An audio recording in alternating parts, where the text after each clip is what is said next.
YouTube, in today's video we're going to be installing some Z1 trunk shocks, the MPH or whatever they are. I got the stoppers right now on my hand. They go right here. They're pretty easy. All you gotta do is just they go like this, so you twist it and it pull down, and then you go pull up and then twist again. It's pretty simple. I can't do it with one hand. I'm recording and I have the stoppers in my hand, so I'm just gonna put them on and I'll just show you it. Guys, so you can see I have the struts on now. There is a pin. They don't show you this, but there's a pin here.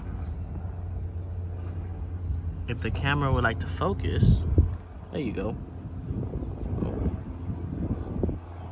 See the pin right here?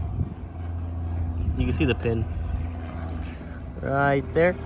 You gotta pull up, and then if you take it all the way out, you can't put it back in.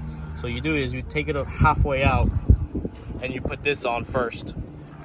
And then this is pretty explanatory. This just clips on. Nothing special about it. You can also adjust it how high you want it to go, which is pretty cool. You could adjust it by turning this whole thing and as well as turning the bottom. So yeah, I freaking like them. They're freaking dope. But the downside is you really got to use all your strength.